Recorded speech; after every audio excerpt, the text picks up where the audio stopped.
this is going to be the first episode of my second podcast, How I Became a Mask. So this is going to basically be how I became the person that I am, and how I kind of hide behind what I present to people. So yeah, that's how this podcast was gonna go. It's basically gonna be on when it started, how I remember how most of the things that I did as a kid, or remembering scenes, or even just dissociating with reality and creating worlds for myself that I would either daydream about or just sit and contemplate or even dream about when I'm sleeping, and they would stick with me in most of my life. Or how I would remember certain things differently than how everybody else would retell it.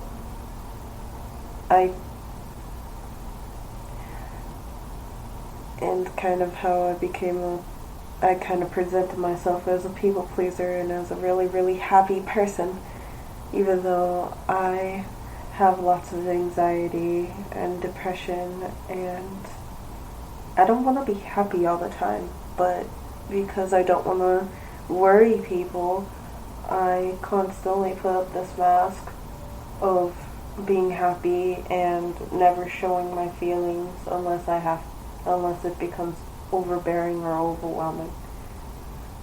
So let's start the video or episode. So as a little kid, I had a really major duckling syndrome with my mom. I would follow her everywhere, want to be everywhere with her. She was basically my idol. Like some people, or most people, they would have an idol of some sort. Most of them would be your parents or your older siblings, or even somebody that you saw on TV or movie stars. Their characters that they would portray, you wanted to be like them. And that's how I was with my mom. I wanted to be like her. She would constantly do her best to provide for me and my older sister, and she would complain about it, which wasn't an issue. She would complain about how exhausted she would be, and that would make me want to work harder to help her so that she wouldn't be so exhausted.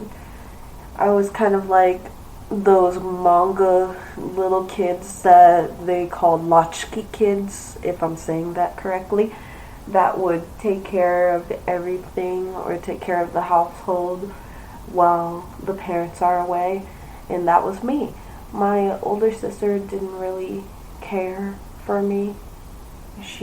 My mom was constantly telling me about how when my older sister learned that she was going to be an older sibling, she threw a fit. She did not like the thought of me. She told her to take me back or to get rid of me. And I kind of bear some resentment towards her because of it. And actually I bear a lot of rage and resentment towards her. And it shows. We are not close at all. Even though I am 24 and my sister is 20, gonna be turning 29, I believe. And I absolutely despise her. And so it's for a good reason, but then some of it is irrational because of the fact that she did not want me. And I couldn't get past the fact that she did not want me there. So as a kid, I would be sweet and be nice to everybody except for her.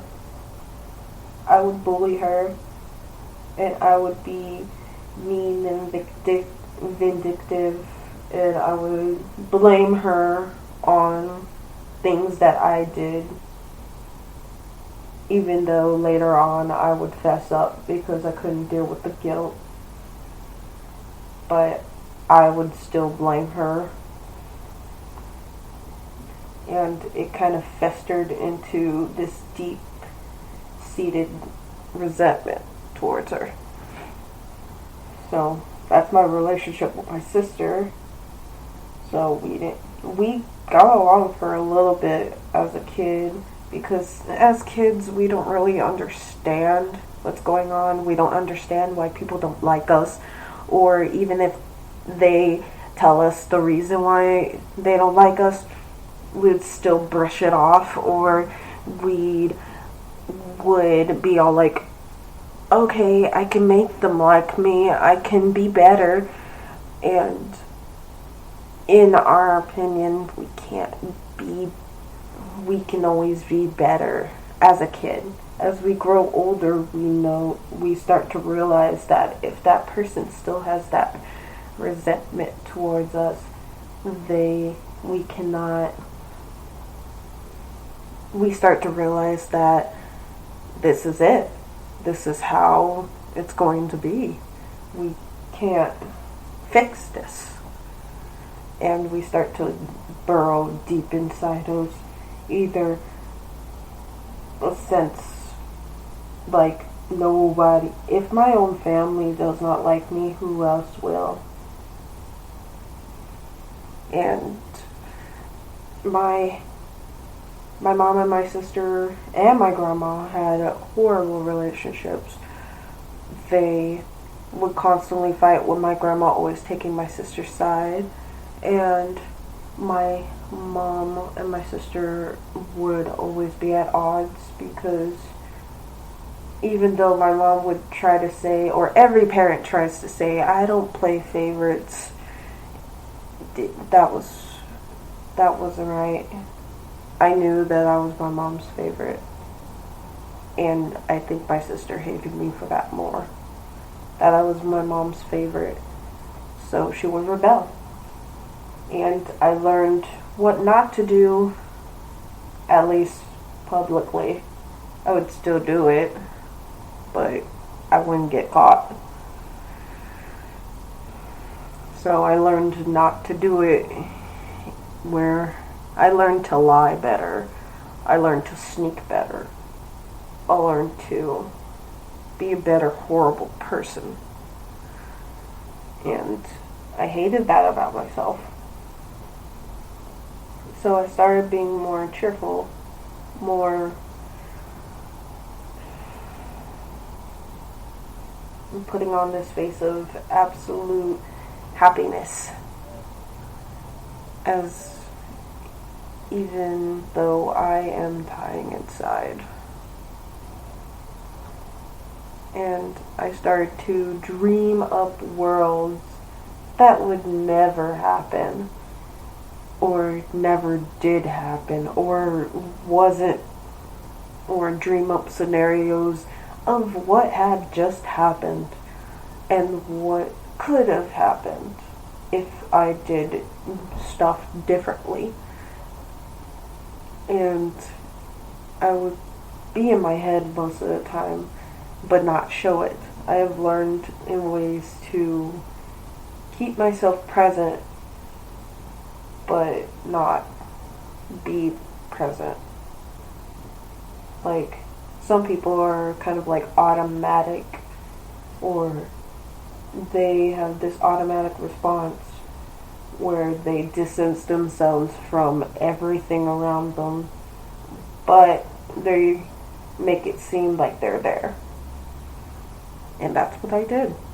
That's what I still do. I make it so that I am happy, or I am ambitious, or I am wanting to do certain things, but really I don't want to do anything. I just want to sleep. I just want to not be there. Like, I remember when we went on our first road trip as a family, like with all the family members. And that was I was 7 years old. We had went to Florida, and we went to, is it Disneyland in Florida?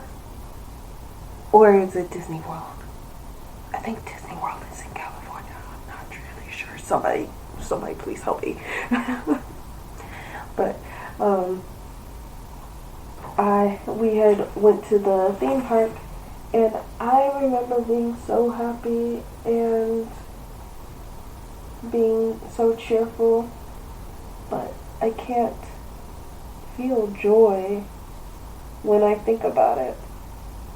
I may be able to retell it with a laugh, but if somebody were to really look in my eyes, that laughter doesn't reach there. That memory is actually one of the few memories that I have of my great-grandfather. He rest in peace. But when I look at that memory, I look at it with sadness of a childhood that I can no longer associate with, or I can no longer be happy with. Sure, it's a happy and wonderful memory, but it's also filled with tragedy, because that was also the time where I almost drowned, and I lost my ability to swim up until I was 9. So for 2 years after we came back from my near drowning, I did not know how to swim anymore. I couldn't. It's like my own body knew that we shouldn't have been near the water for that whole time, and that if I was, it would just forget everything. And then when I was 9, I went to this Boys and Girls Club that was right by my great-grandparents' house. And I had the stupidest idea to jump off a diving board into 11 feet of water. I think at the time I was feeling brave, but when I look back on that memory, I was feeling suicidal. I was feeling stupid. I didn't want to be there anymore. So I tried to get myself out of that situation. I tried to make it so that I tried to laugh it off, but I'm starting to realize that my depression at the time got the best of me, even though I was only 9, and I unconsciously did something that could have killed me, that would have killed me, if my own body didn't stop me. My own body, my own mind at the time clicked with the reality of what I was going to do. And if I had died at that time, if I had actually drowned, I realized who I would have left behind and who I would have hurt the most, which was my mother. And I couldn't do that. I could not die knowing that I would have hurt my mom, hurt my great-grandmother, and hurt my great-grandfather that much. Just thinking about this, it just makes me want to punch myself. Go back into time and just punch myself, knowing that I could have really hurt them. And so my body saved me.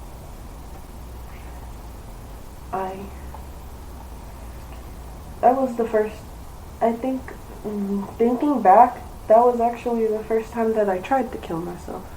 That I tried to make it so that I didn't feel like I had to dissociate or had to pretend to be happy for the world.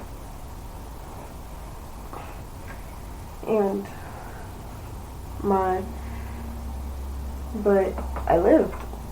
And so I continued to act happy. I continued to bury myself in whatever activity I came up with. At first it was, and I still do it, reading, getting into the fantasy worlds that I could never be a part of became my reality, and I would daydream and imagine if I was a part of it, like reading the fan fictions that I read now makes it all the more beautiful to me not to be a part of this world. And I would bury myself in books upon books upon books. And I still do, but this time on the internet, I would bury myself in fan fiction and bury myself in manga and in the animes that I would watch. I would imagine myself in them and how I would change situations depending on what type of gifts I would have or what type of persona I would perceive.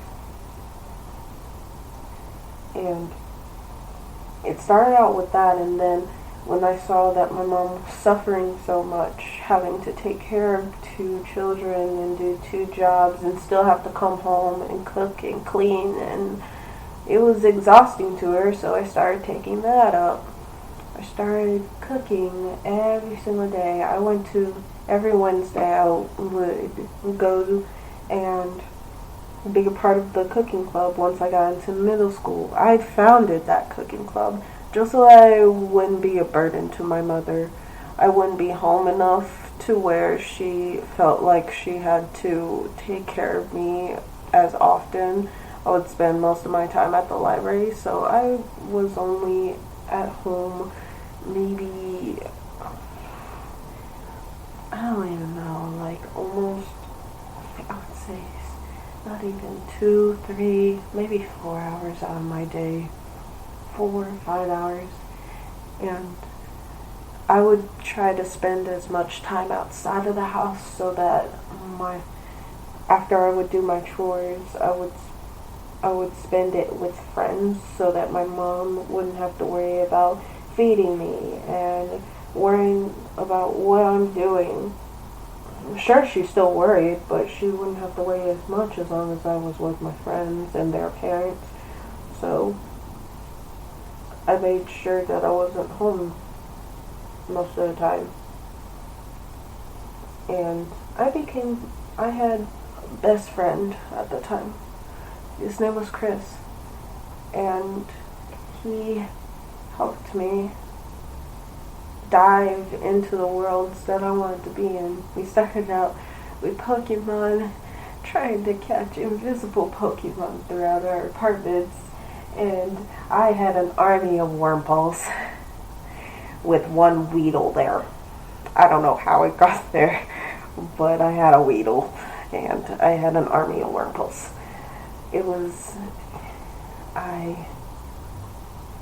That's how I got into my games too, because he made me fall in love with the Pokemon games and the Legend of Zelda games and the Animal Crossing games, because it helped bring reality to what I thought was a dream. And I couldn't thank him more.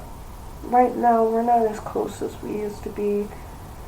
I wish that we were closer, but I think he's starting to realize that I am not who I am. And he's distancing himself, knowing that I'm a different person, and that I'm not as cheerful, I'm not as generous, and I'm not as loving as I would be. And all of that is just a way to keep people closer to me, even though I really am not the closest of people. I keep everyone at arm's length all the time, telling them stories so that they can be satisfied that they believe that they know me, but they really will never know me. They will never know, like, who I really am. And I'm okay with that. I will keep everybody at arm's length, even my own best friend, even my mother, who is supposed to know me the most. Everybody should be kept at arm's length. With a smile and a laugh and a grin,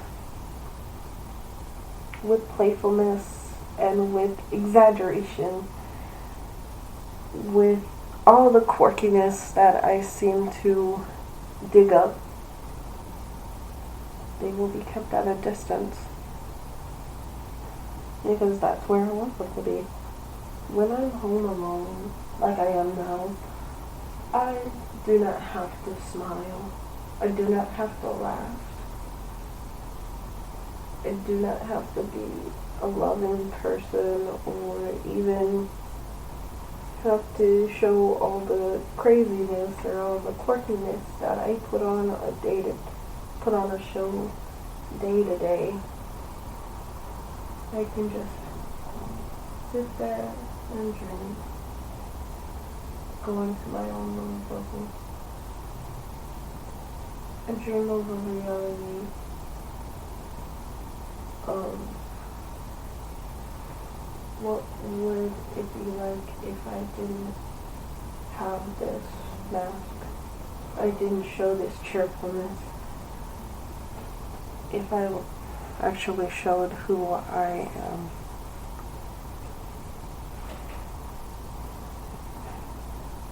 It's funny, if anybody were to see who I really was, or who is behind this voice, they would be shocked. Or if they were really, really to know me, if they knew me, they would be absolutely horrified that this is how I am. And I'm not sure if I'm okay. My mom will probably put me on medication, probably say I'm not who I really am, and probably try to get me help. I don't need help. I just need to be me. But I no longer know who that is anymore.